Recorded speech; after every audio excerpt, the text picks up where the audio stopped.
রিওয়ায়েত আছে যে এক বাদশা ছিল যার একটিই মাত্র মেয়ে ছিল। সেই মেয়ের নাম ছিল আয়েশা। বাদশা তার মেয়েকে অত্যন্ত ভালোবাসতেন, তার প্রতিটি ইচ্ছা পূরণ করতেন এবং তার প্রতিটি প্রয়োজনের খেয়াল রাখতেন। শাহজাদি আয়েশার কাছে সেই সব কিছু ছিল যা একজন বাদশার মেয়ের কাছে থাকা উচিত: দামি মণিমুক্তা, চমৎকার পোশাক, সোনা চাঁদির গয়না এবং এক আলিশান মহল। কিন্তু বাদশা প্রায়ই তাকে একটি প্রশ্ন করতেন, বেটি আয়েশা, এই সব নেয়ামত তোমাকে কে দিয়েছে? এই মহল, এই মণিমুক্তা, এই আরামের জীবন, এই সব তোমাকে কে দিল? আয়েশা সব সময় হেসে জবাব দিত, আব্বাজান, এই সব আল্লাহ তালার দান। এই জবাব বাদশার কাছে অপ্রীতিকর লাগত। তার মনে হতো যে তার মেয়ে তার কদর করছে না। তিনি তো দিনরাত পরিশ্রম করে সালতানাত চালান, যুদ্ধে যান, শত্রুদের সাথে লড়েন, আর তার মেয়ে বলে কিনা এইসব আল্লাহর দান। একদিন বাদশার দরবারে বসেছিলেন। তার উজির, নাজির এবং আমির ওমরা সবাই সেখানে উপস্থিত ছিলেন। বাদশাহ শাহজাদি আয়েশাকে ডাকলেন। আয়েশা যখন দরবারে এলো, তখন বাদশাহ উঁচু গলায় জিজ্ঞেস করলেন, আয়েশা, আমি তোমাকে শেষবারের মতো জিজ্ঞেস করছি, এই মহল, শাহী জাকজমক, এই সব কিছু তোমাকে কে দিয়েছে? আয়েশা আদবের সাথে মাথা নিচু করে বলল, হুজুর, এই সব আল্লাহ তালার রহমত। তিনিই সবাইকে রিজিক দেন, তিনিই নেয়ামত দান করেন। বাদশার চেহারা রাগে লাল হয়ে গেল। তিনি টেবিলের ওপর মুঠি দিয়ে আঘাত করলেন এবং বললেন, তোমার কি মনে হয় না যে আমি তোমাকে এই সব দিয়েছি? আমি কি তোমার বাবা নই? আয়েশা নরম সুরে বলল, আব্বাজান, আপনি নিশ্চয়ই আমার বাবা এবং আমি আপনাকে অনেক সম্মান করি, কিন্তু আসলে সবকিছু আল্লাহর ইচ্ছাতেই হয়। আপনিও তো তারই অনুগ্রহে বাদশা হয়েছেন। এটা শুনে পুরো দরবারে নিস্তব্ধতা নেমে এলো। উজির আর দরবারীরা একে অপরের দিকে তাকাতে লাগলেন। বাদশাহ এতই রেগে গেলেন যে তার চোখের রক্ত নেমে এলো। আচ্ছা, তাহলে তুমি বলছো যে সবকিছু আল্লাহর দান আর আমার কোনো কদর নেই? আজ আমি তোমাকে দেখাচ্ছি যে বাবার ছায়া মাথা থেকে উঠে গেলে কি হয়। আয়েশা ঘাবড়ে গেল। সে বলল, আব্বাজান, আমি আপনার কোনো অপমান করিনি, আমি তো শুধু... বাদশাহ তাকে মাঝপথেই থামিয়ে দিলেন। তুমি বলছো যে আল্লাহ সবকিছু দেন? চলো, আজ আমরা দেখি তোমার আল্লাহ তোমার জন্য কি করেন। তারপর বাদশাহ তার রক্ষীদের হুকুম দিলেন, মহলের বাইরে যাও এবং যে প্রথম ফকির বা ভিখারিকে দেখবে তাকে এখানে নিয়ে এসো। আজ আমি আমার মেয়ের বিয়ে তার সাথেই দেব। পুরো দরবার হতভম্ব হয়ে গেল। উজিরে আজম এগিয়ে এসে বললেন, হুজুর, আপনি একই বলছেন? শাহজাদির বিয়ে এক ফকিরের সাথে? বাদশাহ রাগে বললেন, এটা আমাদের হুকুম, যাও আর এক্ষুনি এক ফকিরকে নিয়ে এসো। রক্ষীরা বাইরের দিকে দৌড়াল। আয়েশা পাথর হয়ে গেল। সে বাদশার পায়ে পড়ে বলল, আব্বাজান, আমার কোনো ভুল হয়ে থাকলে মাফ করে দিন, কিন্তু আমাকে এভাবে সাজা দেবেন না। বাদশাহ তার দিকে না তাকিয়েই বললেন, তুমি বলেছিলে যে আল্লাহ সবকিছু দেন, এখন তিনিই তোমার নসিব ঠিক করবেন। যে ফকির প্রথমে মিলবে তার সাথেই তোমার বিয়ে হবে। কিছুক্ষণ পর রক্ষীরা এক লোককে নিয়ে এলো। সেই লোকটি ছিল বৃদ্ধ। তার পোশাক ছিল ছেঁড়া পুরানো, তার শরীরে কুষ্ঠরোগের দাগ ছিল এবং সে লাঠির সাহায্যে হাঁটছিল। তার দাড়ি ছিল অগোছালো আর চুল ছিল উস্কো খুস্কো। সে দেখতে একেবারে এক কাঙাল ফকিরের মতো ছিল। হুজুর, এই ফকির মহলের দরজায় ভিক্ষে করছিল, রক্ষী বলল। বাদশাহ ফকিরের দিকে তাকিয়ে জিজ্ঞেস করলেন, তুমি কি বিবাহিত? ফকির তার বৃদ্ধ কণ্ঠে বলল, না হুজুর, আমি অবিবাহিত। বাদশাহ ফয়সালা শোনালেন, তাহলে আজই তোমার বিয়ে আমার মেয়ে শাহজাদি আয়েশার সাথে হবে। এটা শুনে ফকির অবাক হয়ে গেল। পুরো দরবারে আবার নিস্তব্ধতা ছেয়ে গেল। বাদশার বিরুদ্ধে কথা বলার সাহস কারও ছিল না। ফকির বলল, কিন্তু হুজুর, আমার কাছে তো কিছুই নেই, না ঘর আছে, না ধন দৌলত, আমি শাহজাদিকে কি দেব? বাদশাহ কঠোরভাবে বললেন, তোমাকে কিছু দেওয়ার দরকার নেই, শুধু নিকাহ কবুল করে নাও। আমার মেয়ে নিজের সাথে কিছুই নিয়ে যাবে না, সে শুধু সেই পোশাকেই যাবে যা সে এখন পরে আছে। উজিরে আজান শেষ চেষ্টা করে বললেন, হুজুর, একটু ভেবে দেখুন। আমরা ভেবে নিয়েছি। বাদশাহ তাকে মাঝপথে থামিয়ে দিলেন। জলদি কাজীকে ডাকো, এক্ষুনি নিকাহ হবে।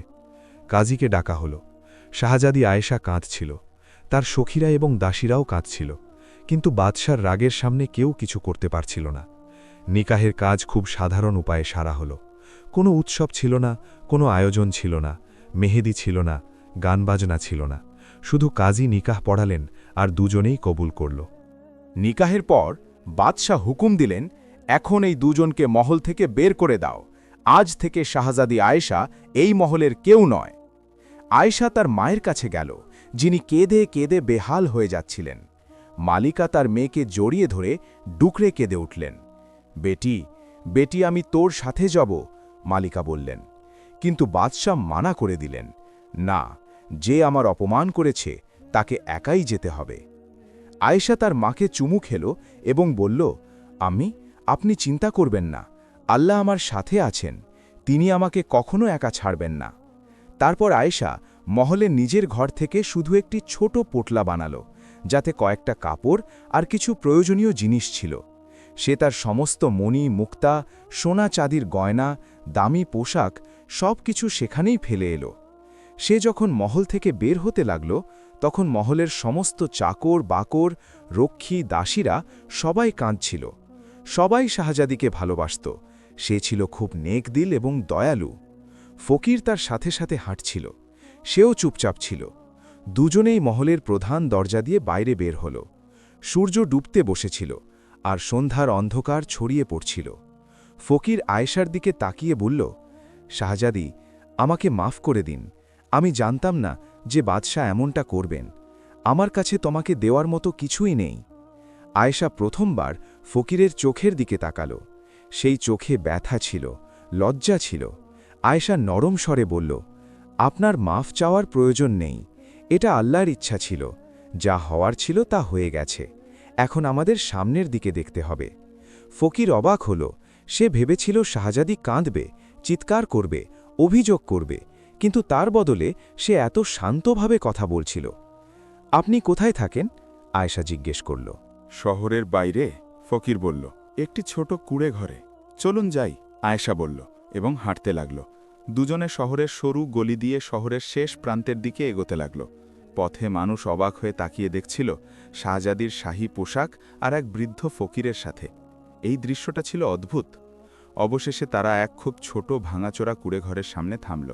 ঘরের চালে অনেক জায়গায় ফুটো ছিল, দেয়াল ছিল কাঁচা আর দরজা ছিল ভাঙা। এটা আমার ঘর, ফকির লজ্জিত হয়ে বলল। আয়েশা কুঁড়েঘরটা দেখল। এক মুহূর্তের জন্য তার চোখে পানি এলো। সে আলিশান মহলে বড় হয়েছে, নরম বিছানায় শুয়েছে, সুন্দর ঘরে থেকেছে। আর এখন? কিন্তু তারপর সে নিজের চোখের পানি মুছল এবং কুঁড়েঘরের ভেতরে চলে গেল। ভেতরে ছিল শুধু একটা পুরনো বিছানা, একটা ভাঙা উনুন আর কিছু বাসনপত্র। আয়েশা পোটলাটা নিচে রাখল এবং মনে মনে আল্লাহর শুকরিয়া আদায় করল। আল্লাহ, তুমি আমাকে এই পরীক্ষা দিয়েছ। আমি তোমার ফায়সালায় রাজি আছি। আমাকে সাহস দাও যেন এই কঠিন সময়ে আমি সাবার করতে পারি। ফকির বলল, শাহজাদি, তুমি এখানে থাকো, আমি বাইরে কুঁড়েঘরের সামনে শুয়ে পড়ব। না, আয়েশা বলল, আপনি ভেতরেই থাকুন, আমি ব্যবস্থা করে নিচ্ছি। আমাদের দুজনকেই এখানে একসাথে থাকতে হবে। ফকির অবাক হয়ে যাচ্ছিল। শাহজাদির মধ্যে অভিযোগের চিহ্নমাত্র ছিল না। সে তাকে সম্মান করছিল। রাত হল। দুজনেই কিছু খেল না, কারণ ঘরে কিছুই ছিল না। আয়েশা এক কোণে শুয়ে পড়ল আর ফকির অন্য কোণে। আয়েশার ঘুম এলো না। সারা রাত তার নিজের মহল, নিজের আম্মি, নিজের সখীদের কথা মনে পড়ছিল, কিন্তু সেই সাথে আল্লাহর উপর তার পূর্ণ ভরসা ছিল। সকাল হলে আয়েশা তাড়াতাড়ি উঠল। সে কুঁড়েঘর পরিষ্কার করতে লাগল। ফকিরও উঠে গেল এবং অবাক হয়ে তাকে দেখতে লাগল। আপনার খিদে পেয়েছে নিশ্চয়ই, আয়েশা বলল। কিন্তু ঘরে তো কিছুই নেই, ফকির বলল। আমি ভিক্ষে করতে যাই, আজ কিছু মিলে গেলে আমরা খেয়ে নেব। আয়েশা ভাবল। তারপর সে নিজের পোটলা খুলল এবং আঙুল থেকে একটি সোনার আংটি বের করল। এই আংটিটি তার আম্মি তাকে দিয়েছিলেন। এই নিন, আয়েশা আংটিটি ফকিরকে দিল। এটা বিক্রি করে দিন। এটা দিয়ে আমাদের কয়েকদিনের খাবারের ব্যবস্থা হয়ে যাবে। আর হ্যাঁ, একটি ছোট ঘর ভাড়ায় নিন, যা এই কুঁড়েঘরের চেয়ে ভালো হয়। ফকির আংটিটা দেখল। সেটা সোনার ছিল এবং তাতে পাথর বসানো ছিল। এটা অনেক দামি ছিল। কিন্তু শাহজাদি, ফকির বলল, এটা তো অনেক দামি, হয়তো তোমার জন্য কোনো স্মৃতি। প্রতিটি জিনিসের একটি সময় থাকে, আয়েশা বলল। এখন আমাদের খাবার আর থাকার প্রয়োজন। স্মৃতি মনে থাকে, জিনিসের মধ্যে নয়। ফকির আংটি নিয়ে বাজারে গেল। সেখানে এক স্যাঁকড়ার দোকানে গিয়ে আংটিটা দেখাল। স্যাঁকড়া যখন আংটিটা দেখল, তখন তার চোখ চকচক করে উঠল। এটা তো খুব চমৎকার আংটি, স্যাঁকড়া বলল। তুমি এটা কোথায় পেলে? এটা আমার, ফকির ইতস্তত করে বলল। স্যাঁকড়ার সন্দেহ হল, কিন্তু সে কিছু বলল না। সে ফকিরকে ভালো দাম দিল। ফকির টাকা নিয়ে একটি ছোট ঘর ভাড়ায় নিল। তারপর খাবারের জিনিসপত্র কিনল। সে যখন ফিরে এলো, আয়েশা কুড়ে ঘরটা একদম ঝকঝকে পরিষ্কার করে ফেলেছিল। ফকির তাকে জানালো যে সে একটি ঘর ভাড়ায় নিয়েছে। দুজনে সেই নতুন ঘরে চলে গেল। ঘরটি ছোট ছিল, কিন্তু কুড়ে ঘরের চেয়ে ভালো ছিল। অন্তত ছাদটা পুরো ছিল, আর দরজাও ঠিক ছিল। আয়েশা খাবার তৈরি করল। তার জীবনে এটাই প্রথমবার ছিল যখন সে নিজে রান্না করছিল। মহলে তো শত শত বাবুর্চি ছিল, কিন্তু এখন তাকে সবকিছু করতে হচ্ছে। খাবার খুব একটা ভালো হয়নি, কিন্তু দুজনেই আল্লাহর শুকরিয়া আদায় করল এবং খাবার খেল। সন্ধ্যায় যখন দুজনে বসেছিল, আয়েশা ফকিরকে জিজ্ঞেস করল, আপনার নাম কি? আমি এখন পর্যন্ত জিজ্ঞেস করতে পারিনি। আমার নাম ইলিয়াস, ফকির বলল। ইলিয়াস, আয়েশা পুনরাবৃত্তি করল। ভালো নাম। আপনি কি জন্ম থেকেই ফকির ছিলেন? ইলিয়াস একটা দীর্ঘশ্বাস ফেলল। না শাহজাদি, একটা সময় ছিল যখন আমার কাছেও সবকিছু ছিল, কিন্তু তাকদিরে অন্য কিছু লেখা ছিল। আয়েশা মন দিয়ে শুনল। ইলিয়াস তার গল্প শোনাল। সে এক সওদাগরের ছেলে ছিল, তার কাছে অনেক ধনসম্পদ ছিল, কিন্তু একদিন সাগরে তার সব জাহাজ ডুবে গেল। সব কিছু শেষ হয়ে গেল। তারপর এক রোগ তাকে ঘিরে ধরল, কুষ্ঠ, আর সে পথে বসে গেল। কিন্তু আমি আল্লাহর কাছে কখনো কোনো অভিযোগ করিনি, ইলিয়াস বলল। যা তিনি দিয়েছিলেন তা তিনিই নিয়ে নিয়েছেন। এটা তারই ইচ্ছা ছিল।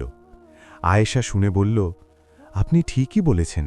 আল্লাহ প্রতিটি মানুষকে পরীক্ষা করেন, কখনো সম্পদ দিয়ে, কখনো দারিদ্র্য দিয়ে।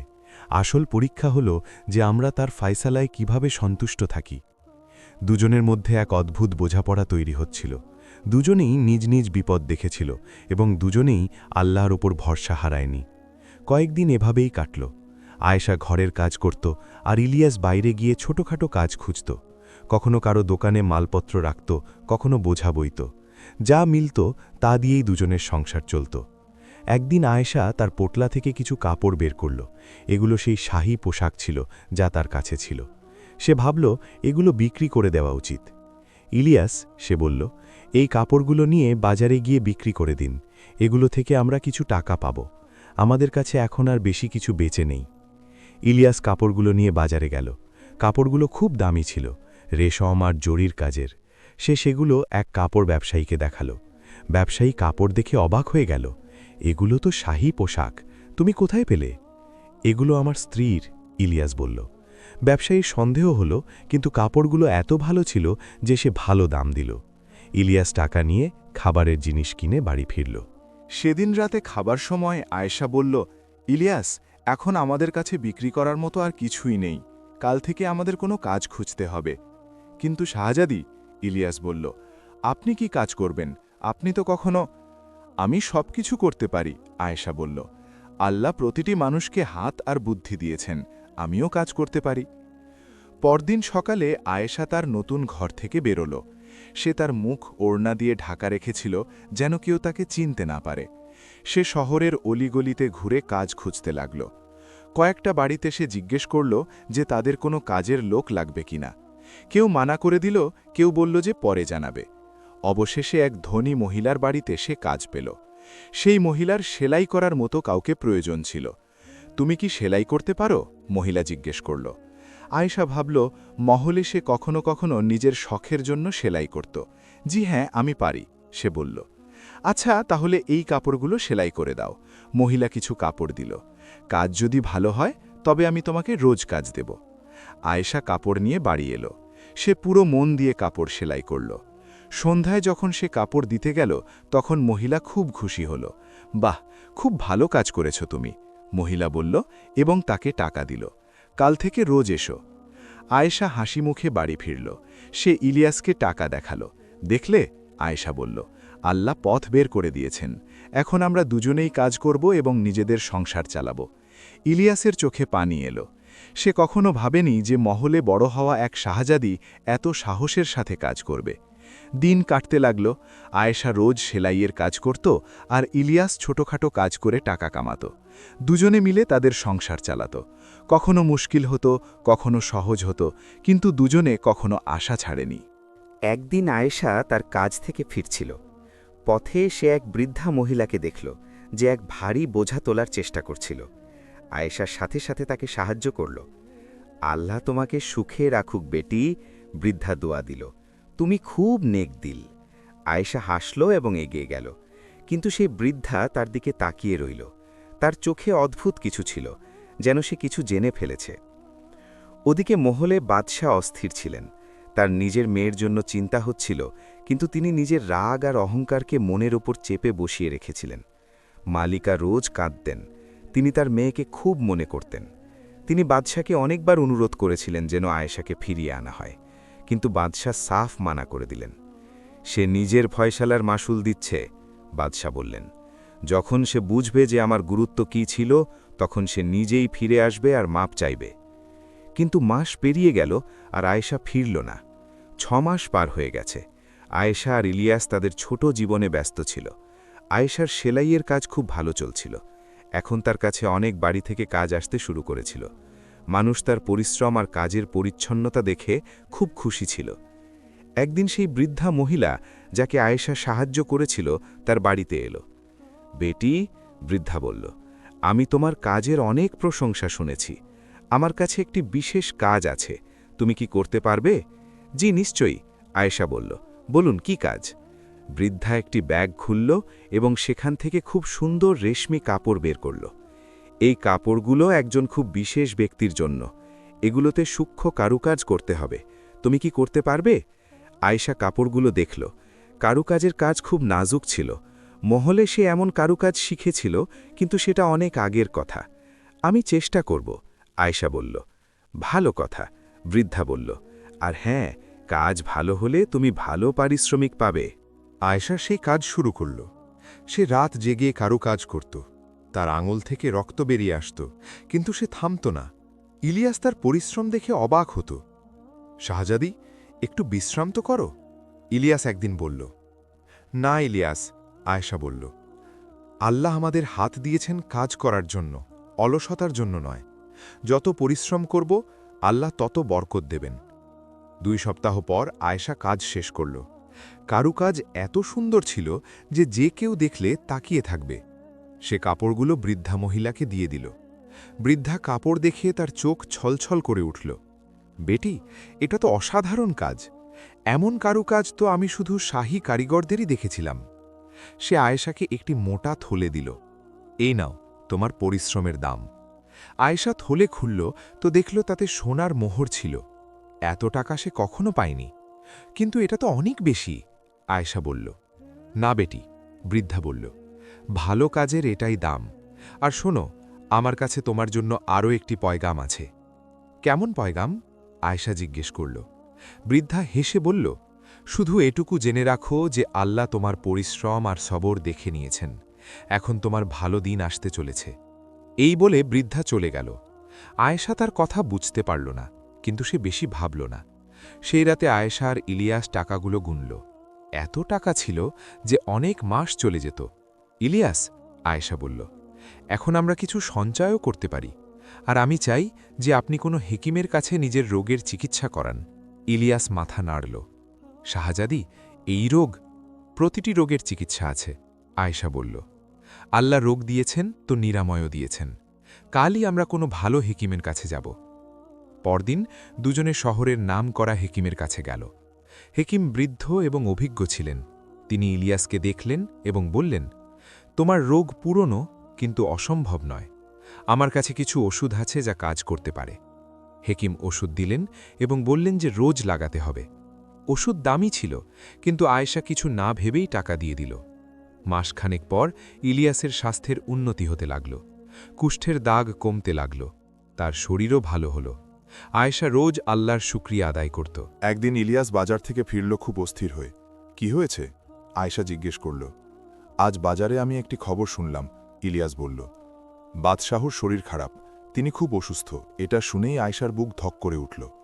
আব্বাজান অসুস্থ? হ্যাঁ, ইলিয়াস বলল। মানুষ বলছিল যে 6 মাস ধরে তিনি অস্থির থাকেন, কিছু খান না, পান করেন না।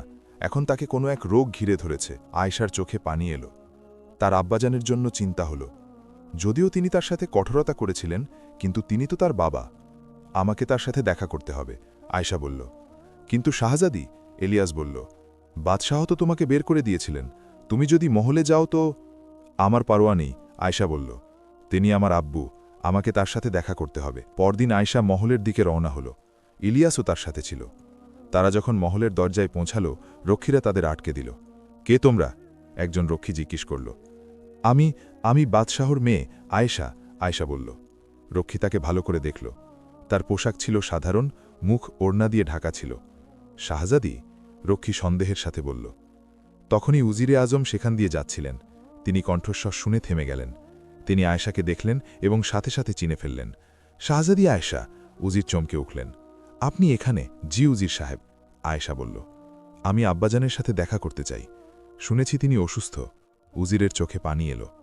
হ্যাঁ শাহজাদি, বাদশাহ সালামত খুব অসুস্থ। আপনি আসুন। উজির আয়েশাকে মহলের ভেতরে নিয়ে গেলেন। যখন অন্য চাকর বাকররা আয়েশাকে দেখল, সবাই অবাক হয়ে গেল।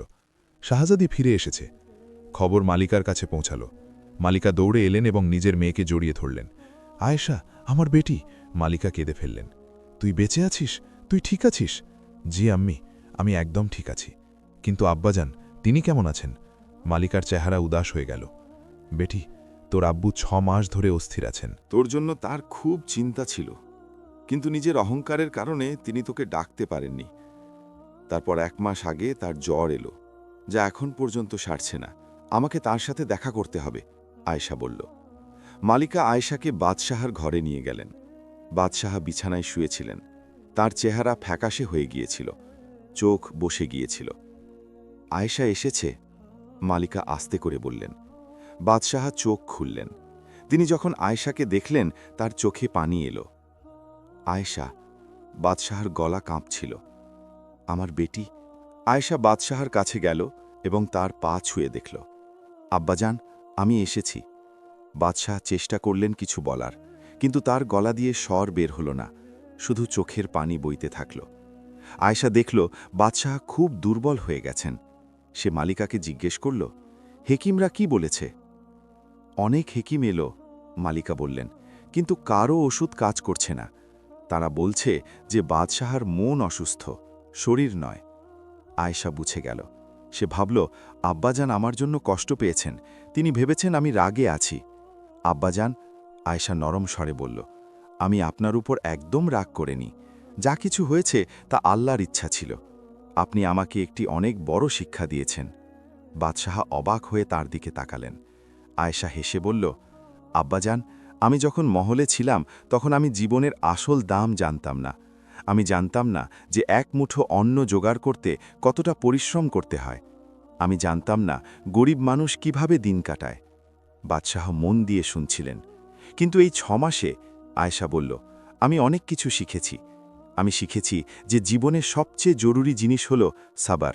আমি শিখেছি যে আল্লাহ সব হালতে আমাদের সাথে আছেন। আর আমি এটাও শিখেছি যে আপনি আমাকে যা কিছু দিতেন তা আপনার পরিশ্রম আর ভালোবাসার কারণে ছিল। বাদশাহর চোখ দিয়ে পানি বইতে লাগল। আব্বাজান, আয়েশা বলল, আমাকে মাফ করে দিন যদি আমার কথায় আপনার কষ্ট হয়ে থাকে। আমি এটা বলতে চেয়েছিলাম যে হ্যাঁ, আপনি আমাকে অনেক কিছু দিয়েছেন, কিন্তু আপনিও তো আল্লাহর বান্দা। আল্লাহ আপনাকে ক্ষমতা দিয়েছেন, আপনাকে রাজত্ব দিয়েছেন, আর আপনি নিজের পরিশ্রমে সেটা ধরে রেখেছেন। তো দুটো কথাই সত্যি, আপনার পরিশ্রমও আর আল্লাহর দানও। বাদশাহ সাহস করে হাত বাড়িয়ে আয়েশার মাথায় রাখলেন। বেটি, আমাকে মাফ করে দে। আমি রাগের মাথায় তোকে... না আব্বাজান, আপনার মাফ চাওয়ার দরকার নেই। যা হয়েছে ভালোই হয়েছে।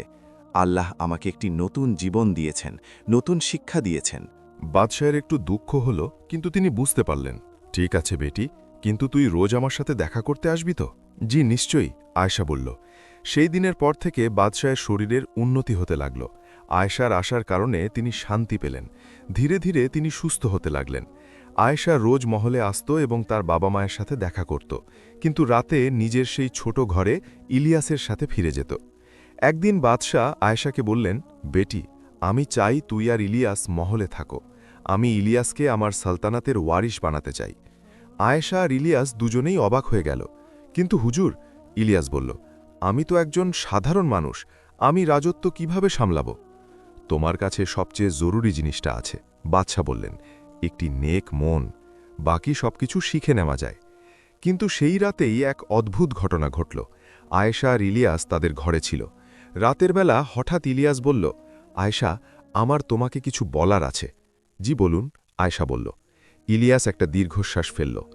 আমি তোমার কাছে আর তোমার বাবা মায়ের কাছে মিথ্যা বলেছি। আয়েশা চমকে উঠল। মিথ্যা? কেমন মিথ্যা? আমি কোনো সাধারণ ফকির নই, ইলিয়াস বলল। আসলে আমি পাশের সালতানাতের শাহজাদা। আয়েশার বিশ্বাস হল না। কি? ইলিয়াস তার পুরো গল্প শোনাল। আমার আব্বু একটি ছোট সালতানাতের বাদশা ছিলেন। একদিন আমি খবর পেলাম যে তোমার বাবা রাগের মাথায় নিজের মেয়েকে এক ফকিরের সাথে বিয়ে দিয়েছেন। আমার মনে হলো হয়তো তোমার সাহায্যের প্রয়োজন হবে, তাই আমি ফকিরের বেশে এলাম। আয়েশা হতভম্ব হয়ে গেল। কিন্তু কিন্তু কুষ্ঠরোগ, ওটা কি সত্যি ছিল? হ্যাঁ, ইলিয়াস বলল। আমার সত্যি সত্যি সেই রোগ হয়েছিল, কিন্তু আমার কাছে সম্পদ ছিল, হেকিম ছিল। আমি চাইলে চিকিৎসা করাতে পারতাম, কিন্তু আমি ভাবলাম যদি আমি আমার পরিচয় লুকিয়ে তোমাকে সাহায্য করি তবে হয়তো কি? আয়েশা জিজ্ঞেস করল। ইলিয়াস লজ্জা পেয়ে বলল, তবে হয়তো তুমি আমাকে আমার রূপ বা আমার পজিশনের কারণে নয়, বরং আমি আসলে কে সেই কারণে চিনবে। আয়েশার মাথায় সবকিছু ঘুরতে লাগল। সেই বৃদ্ধা মহিলা, সেই দামি কারুকার্যের কাজ, সেই রহস্যময় কথা, সবকিছু এখন পরিষ্কার হয়ে গেল। তাহলে সেই বৃদ্ধা মহিলাও কি? আয়েশা জিজ্ঞেস করল। সে আমার দাদির বিশেষ দাসী ছিল, ইলিয়াস বলল। আমি তাকে পাঠিয়েছিলাম তোমার পরীক্ষা নেওয়ার জন্য। আয়েশার রাগও হলো, আবার অবাকও হলো। তুমি আমার কাছে লুকোলে কেন? কারণ আমি দেখতে চেয়েছিলাম তুমি আসলে কেমন, ইলিয়াস বলল। মহলের শাহজাদিকে তো সবাই সম্মান দেয়, কিন্তু একজন ফকিরের বউকে কে সম্মান দেয়? তুমি আমাকে সম্মান করেছ, আমার খেয়াল রেখেছ, আমার জন্য পরিশ্রম করেছ। তুমি আমাকে ভালোবেসেছ আমার জন্য, আমার পজিশনের জন্য নয়। আয়েশা কিছুক্ষণ চুপ করে রইল। তারপর সে বলল, তুমি ঠিকই বলেছ। যদি প্রথম দিনই আমি জানতে পারতাম যে তুমি শাহজাদা, তবে হয়তো আমি তোমাকে এভাবে চিনতে পারতাম না। তাহলে তুমি কি রাগ করনি? ইলিয়াস জিজ্ঞেস করল। আয়েশা হাসল। না, আল্লাহর মেহেরবানি যে তিনি আমাকে এমন একজন স্বামী দিয়েছেন যে আমাকে আমার মতো করেই চেয়েছেন। পরদিন সকালে দুজনে বাদশার কাছে গেল এবং সব সত্য কথা জানাল। বাদশা প্রথমে তো অবাক হলেন, তারপর খুশি হলেন। তাহলে তুমি শাহজাদা? বাদশা বললেন। আল্লাহর শুকরিয়া যে আমার মেয়ে একজন ভালো স্বামী পেয়েছে। কিন্তু ইলিয়াস বলল, হুজুর, আমি আমার সালতানাতে ফিরে যেতে চাই না। সেখানে আমার চাচা তখত সামলে নিয়েছেন। আমি এখানেই আপনার মেয়ের সাথে থাকতে চাই। বাদশাহ ভাবলেন এবং তারপর বললেন, তাহলে ঠিক আছে, তুমি এখানেই থাকো। আমি তোমাকে আমার সালতানাতের ওয়ারিশ বানাচ্ছি। কিন্তু আয়েশা বলল, আব্বাজান, যদি আপনি অনুমতি দেন তবে আমরা আমাদের ছোট ব্যবসা শুরু করতে চাই। ব্যবসা? বাদশাহ অবাক হলেন। জি হ্যাঁ, আয়েশা বলল। আমি সেলাই আর কারুকাজের কাজ জানি। আমি আর ইলিয়াস মিলে কাপড়ের ব্যবসা শুরু করতে চাই। নিজেদের পরিশ্রমে রোজগার করতে চাই। বাদশাহ আবার তার মেয়ের সাহস আর বুদ্ধিমত্তার উপর গর্বিত হলেন। ঠিক আছে, বাদশাহ বললেন, কিন্তু অন্তত শুরুর জন্য তুমি আমার কাছ থেকে সাহায্য নাও। আয়েশা আর ইলিয়াস রাজি হল। বাদশাহ তাদের বাজারে একটি ভালো দোকান পাইয়ে দিলেন। আয়েশা তার পরিশ্রমে ব্যবসা শুরু করল।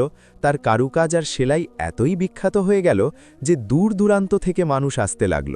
ইলিয়াসও ব্যবসায় হাত বাটাত। দুজনে মিলে এক সফল ব্যবসা দাঁড় করালো। 2 বছর পার হয়ে গেল। আয়েশা আর ইলিয়াসের ব্যবসা খুব সফল হয়ে উঠেছিল। তাদের দোকান শহরের সবচেয়ে নামী দোকানগুলোর একটি হয়ে গেল। ধনী মানুষ, সওদাগর, এমনকি পাশের শহরগুলো থেকেও মানুষ তাদের এখান থেকে কাপড় কিনতে আসত। কিন্তু আয়েশা আর ইলিয়াসের জীবন পাল্টায়নি। তারা এখনও সেই ছোট ঘরেই থাকত। সাধারণ খাবার খেত, নিজেদের হাতে কাজ করত। তারা অনেক কারিগরকে কাজে রেখেছিল এবং তাদের ভালো বেতন দিত। একদিন বাদশাহ আয়েশাকে ডাকলেন। বেটি, বাদশাহ বললেন, তোমার ব্যবসা এখন এত বড় হয়ে গেছে, তুমি এখন এই ছোট ঘরে কেন থাকো? চলো, মহলে চলে আসো। আয়েশা হেসে বলল, আব্বাজান, সেই ঘরটি আমাদের। আমরা ওটা নিজেদের পরিশ্রমে তৈরি করেছি। সেখানে আমরা শান্তি পাই।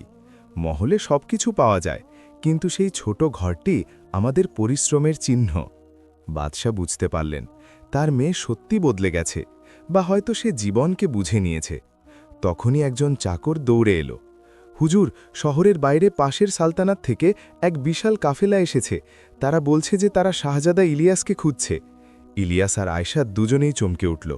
ইলিয়াস বলল, হয়তো আমার দেশ থেকে কেউ এসেছে। কাফেলাকে দরবারে ডাকা হলো। কাফেলার সাথে এক বৃদ্ধ উজির ছিলেন। তিনি যখন ইলিয়াসকে দেখলেন, তার চোখে পানি এলো। শাহজাদা, উজির বললেন, অবশেষে আমরা আপনাকে খুঁজে পেলাম। আমরা ৩ বছর ধরে আপনাকে খুঁজছি। উজির সাহেব, আপনি এখানে কিভাবে? উজির পুরো গল্প শোনালেন। শাহজাদা, আপনি যখন নিখোঁজ হলেন তখন আপনার চাচা তখত দখল করে নিলেন। তিনি বললেন যে আপনি মারা গেছেন, কিন্তু আপনার আম্মের বিশ্বাস ছিল না। তিনি সব জায়গায় আপনাকে খোঁজার জন্য লোক পাঠালেন, আর অবশেষে আমরা জানতে পারলাম যে আপনি এখানে আছেন। আমার আম্মে! ইলিয়াসের বুক ধকফক করে উঠল। তিনি কেমন আছেন? উজিরের চেহারা উদাস হয়ে গেল। শাহজাদা, আপনার আম্মি খুব অসুস্থ। তিনি আপনার জন্য খুব চিন্তিত। তিনি আপনার সাথে দেখা করতে চান। হয়তো এটাই শেষ সুযোগ। ইলিয়াসের চোখে পানি এলো। সে আয়েশার দিকে তাকালো। আয়েশার সাথে সাথে বলল, আমাদের যাওয়া উচিত। আপনার আম্মি আপনার অপেক্ষা করছেন। কিন্তু এখানকার ব্যবসা, ইলিয়াস বলল। ব্যবসার চেয়ে মা বেশি জরুরি, আয়েশা বলল। চলুন এখনই যাই। বাদশাও বললেন, হ্যাঁ বাবা, তোমার যাওয়া উচিত। মায়ের হক সবচেয়ে বড়। 3 দিনে প্রস্তুতি নেওয়া হলো। বাদশাহ আয়েশা আর ইলিয়াসের জন্য উপহার, কাপড়, মালপত্র সব কিছু দিয়ে এক চমৎকার কাফেলা তৈরি করিয়ে দিলেন। যখন বিদায়ের সময় এলো, তখন পুরো শহর তাদের বিদায় জানাতে এলো। আয়েশার কারিগররা, দোকানদাররা, সেই মহিলারা যাদের বাড়িতে সে কাজ করেছিল, সবাই কাঁদছিল। শাহজাদি, আপনি তাড়াতাড়ি ফিরে আসবেন, এক বৃদ্ধা বলল। আপনি আমাদের মতো গরিবদের কখনো ভোলেননি। আপনি আমাদের সম্মান দিয়েছেন। আয়েশা তাকে জড়িয়ে ধরল। আমি নিশ্চয়ই ফিরে আসব। এটা আমার শহর, আমার ঘর। বাদশাহ আর মালিকাও বিদায় জানাতে এলেন। মালিকা কাঁদছিলেন। বেটি, সুখে থাকিস, মালিকা বললেন। আর হ্যাঁ, তাড়াতাড়ি ফিরে আসিস। জি আম্মি, আয়েশা বলল। আর আব্বাজান, নিজের খেয়াল রাখবেন। বাদশাহ আয়েশার মাথায় হাত রাখলেন। বেটি, তুই আমাকে অনেক বড় শিক্ষা দিয়েছিস। তুই দেখিয়ে দিয়েছিস যে আল্লাহর রহমতের চেয়ে বড় কোনো শক্তি নেই। তুই দেখিয়ে দিয়েছিস যে মানুষের আসল দাম তার মহলে বা ধন সম্পদে নয়, বরং তার হৃদয়ে আর তার পরিশ্রমে। আয়েশার চোখে পানি এলো। আব্বাজান, আপনিও আমাকে অনেক কিছু শিখিয়েছেন। আপনি আমাকে জীবনের আসল মানে বুঝিয়েছেন। তারপর কাফেলা রওনা হল। 10 দিনের সফর ছিল। পথে ইলিয়াস আয়েশাকে তার সালতানাত সম্পর্কে বলল। সেটা ছিল এক ছোট অথচ সুন্দর সালতানাত। অবশেষে তারা ইলিয়াসের দেশে পৌঁছে গেল। শহরের মানুষ যখন জানতে পারল যে তাদের আসল শাহজাদা কিরে এসেছে, তখন পুরো শহরে খুশির জোয়ার বয়ে গেল। ইলিয়াসের চাচা ঘাবড়ে গেলেন। তিনি বুঝতে পারলেন যে এখন তার রাজত্ব শেষ। কিন্তু ইলিয়াস তার সাথে নরম ব্যবহার করল। চাচা যান, ইলিয়াস বলল।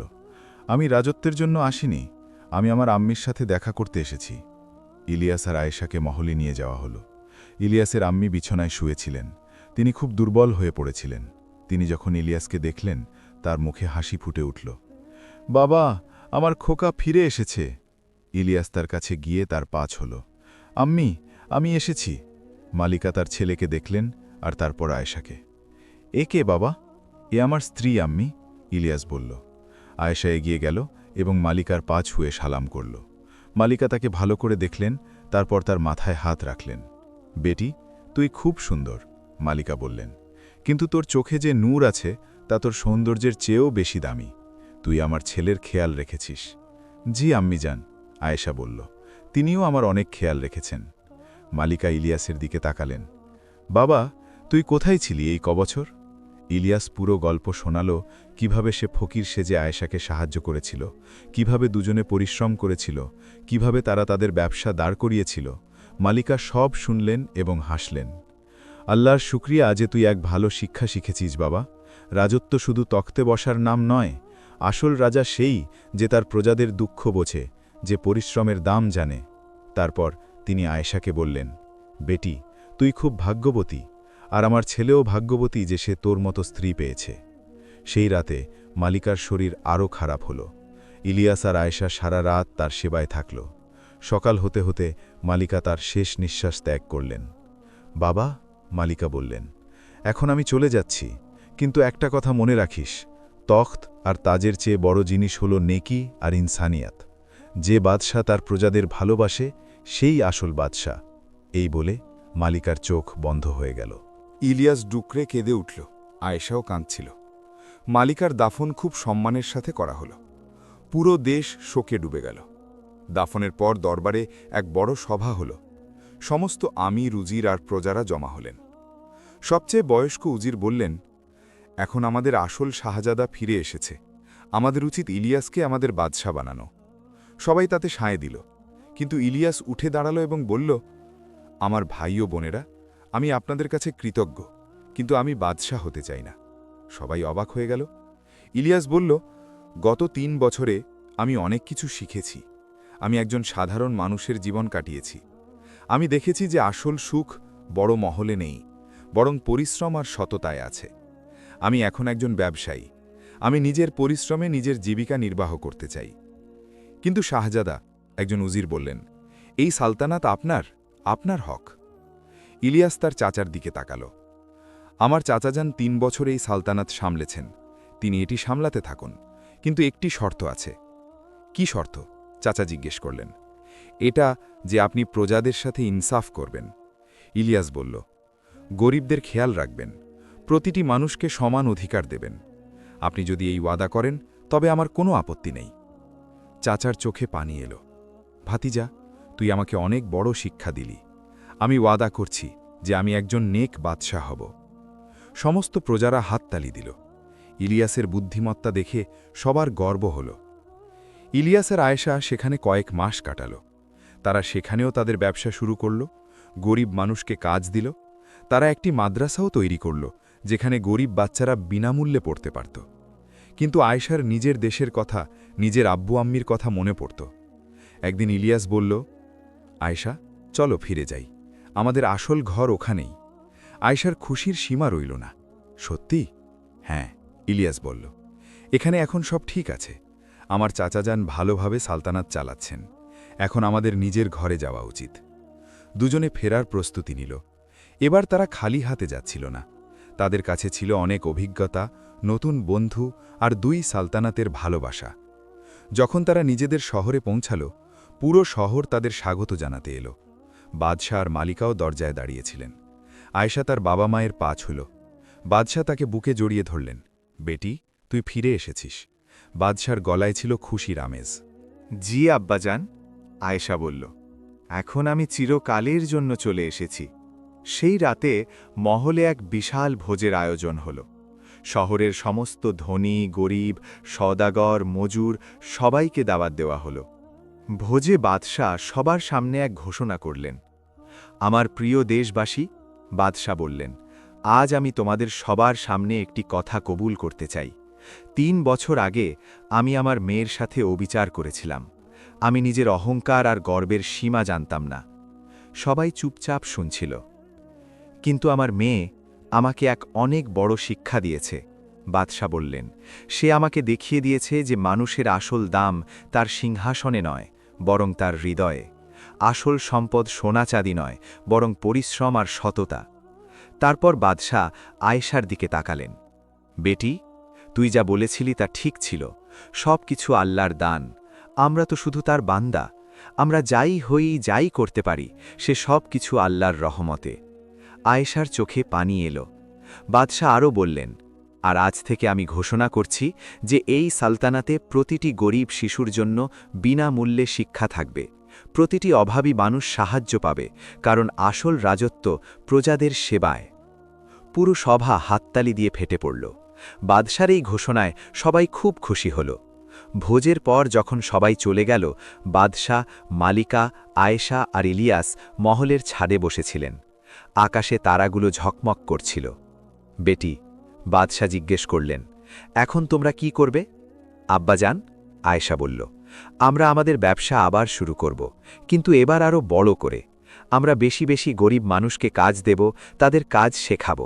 আর হ্যাঁ, ইলিয়াস বলল, আমরা চাই এমন এক জায়গা তৈরি করতে যেখানে গরিব মহিলারা এসে সেলাই আর কারুকাজ শিখতে পারে এবং নিজেদের জীবিকা অর্জন করতে পারে। বাদশাহ হাসলেন, খুব ভালো চিন্তা, আমি তোমাদের পূর্ণ সাহায্য করব। কয়েক মাসের পরিশ্রমের পর আয়েশা আর ইলিয়াস একটি বড় কারখানা খুলল। সেখানে শত শত মহিলা কাজ করত। তারা ভালো বেতন পেত। তাদের সন্তানদের জন্য বিনামূল্যে শিক্ষার ব্যবস্থা ছিল। কারখানাটি এত সফল হল যে দূর দূরান্ত থেকে অর্ডার আসতে লাগল। কিন্তু আয়েশা আর ইলিয়াস নিজেদের সাদামাটা জীবন ত্যাগ করেনি। তারা এখনও সেই ছোট ঘরেই থাকত, নিজেদের হাতে কাজ করত। একদিন বাদশাহ আয়েশাকে জিজ্ঞেস করলেন, বেটি, এখন তো তোমার কাছে অনেক কিছু আছে, এত সম্পদ, তুমি কি এখন খুশি? আয়েশা হেসে বলল, আব্বাজান, সম্পদে সুখ মেলে না, সুখ মেলে আল্লাহর সন্তুষ্টিতে, নিজের পরিশ্রমে আর অন্যদের সাহায্য করায়। যখন আমি সেই মহিলাদের দেখি যারা এখন নিজেদের পায়ে দাঁড়িয়েছে, যখন আমি সেই শিশুদের দেখি যারা এখন পড়াশুনো করছে, তখন আমি আসল সুখ পাই। বাদশাহ ভালোবেসে মেয়ের মাথায় হাত বুলিয়ে দিলেন। তুই আমাকে জীবনের আসল উদ্দেশ্য শিখিয়ে দিলি বেটি, আমি তোর জন্য গর্বিত। সময় বয়ে চলল। আয়েশা আর ইলিয়াসের 3টি সন্তান হল। তারা তাদের সেই শিক্ষাই দিত যা তারা নিজেরা শিখেছিল: পরিশ্রম, সততা, ধৈর্য আর আল্লাহর ওপর ভরসা। বাদশাহ বৃদ্ধ হলেন। একদিন তিনি আয়েশাকে ডাকলেন। বেটি, বাদশাহ বললেন, এখন আমার সময় ঘনিয়ে আসছে, কিন্তু আমি নিশ্চিন্ত। তুই আমাকে দেখিয়ে দিয়েছিস যে আসল রাজত্ব মানুষের মনে থাকে, মহলে নয়। আব্বাজান, আয়েশা বলল, আপনি অনেক দিন বাঁচবেন, এখন তো আপনাকে আপনার নাতি নাতনিদের সাথে খেলতে হবে। বাদশাহ হাসলেন। বেটি, শেষ একটা কথা, সেদিন তুই যখন বলেছিলি যে সব কিছু আল্লাহর দান, তুই ঠিক ছিলি, আমি ভুল ছিলাম, আমাকে মাফ করে দিস। আব্বাজান, আয়েশার চোখে পানি ছিল। আপনার মাফ চাওয়ার দরকার নেই, আপনি আমাকে জীবনের সবচেয়ে বড় শিক্ষা দিয়েছেন। আপনি যদি আমাকে মহল থেকে বের না করতেন, তবে আমি কখনো জানতে পারতাম না যে আসল জীবন কি। বাদশাহ নিজের মেয়েকে জড়িয়ে ধরলেন। আল্লাহ তোকে সব সময় সুখে রাখুক বেটি, তুই আমার সবচেয়ে বড় সম্পদ। কয়েক বছর পর বাদশাহ তার শেষ নিঃশ্বাস ত্যাগ করলেন। তার মৃত্যুতে পুরো সালতানাত শোক পালন করল। কিন্তু বাদশাহ ছিলেন একজন সুখী মানুষ। তিনি তার জীবনের শেষ বছরগুলোতে অনেক কিছু শিখেছিলেন। তার মৃত্যুর পর আয়েশা তার স্মরণে একটি বড় হাসপাতাল বানালো, যেখানে গরিবদের বিনামূল্যে চিকিৎসা হতো। বছর গড়িয়ে গেল। আয়েশা আর ইলিয়াস বৃদ্ধ হলেন। তাদের সন্তানরা বড় হল এবং তারাও তাদের বাবা মায়ের পথে চলা শুরু করল। একদিন আয়েশা আর ইলিয়াস সেই পুরনো ছোট ঘরে বসেছিলেন, যেখানে তারা নিজেদের জীবন শুরু করেছিলেন। সেই ঘরটি এখনও আগের মতোই ছিল। ইলিয়াস, আয়েশা বলল, তোমার কি মনে আছে আমরা যখন প্রথম এখানে এসেছিলাম? কিভাবে ভুলতে পারি?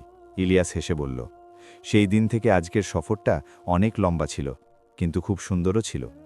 আয়েশা বলল, আমরা একসাথে প্রতিটি মুশকিল মোকাবিলা করেছি, একসাথে পরিশ্রম করেছি, আর আল্লাহ আমাদের এত কিছু দিয়েছেন। সবচেয়ে বড় কথা, ইলিয়াস বলল, আমরা একে অপরকে পেয়েছি এবং আমরা শিখেছি যে আসল সম্পদ হলো ভালোবাসা, পরিশ্রম আর ধৈর্য। দুজনে চুপচাপ বসে আকাশের দিকে তাকিয়ে রইল। তাদের জীবন পরিশ্রম, ধৈর্য আর আল্লাহর ওপর ভরসার এক অনন্য উদাহরণ হয়ে উঠেছিল। আর পুরো শহরে, পুরো সালতানাতে মানুষ আজও সেই শাহজাদির গল্প শোনায়।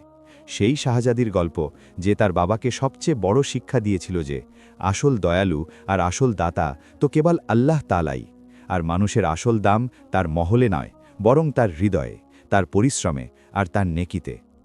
সমাপ্ত। এই কাহিনী থেকে আমরা এই শিক্ষা পাই যে আল্লাহর রহমত সবচেয়ে বড়, প্রতিটি নেয়ামত তারই দান। সবরের ফল মিষ্টি হয়। বিপদে সবর করলে আল্লাহ অবশ্যই সাহায্য করেন। পরিশ্রমের কোনো বিকল্প নেই। নিজের হাতে অর্জিত জীবিকা সবচেয়ে উত্তম। অহংকার মানুষকে নিচে নামিয়ে দেয়, বিনয় আর নম্রতা শ্রেষ্ঠ। বাবা মায়ের হক সবচেয়ে বড়। তারা আমাদের সাথে কঠোরতা করলেও আমাদের তাদের সম্মান করা উচিত। প্রতিটি পরীক্ষার পেছনে হিকমত থাকে। যেটাকে বিপদ মনে হয়, তাতে আল্লাহর কোনো না কোনো হিকমত অবশ্যই থাকে।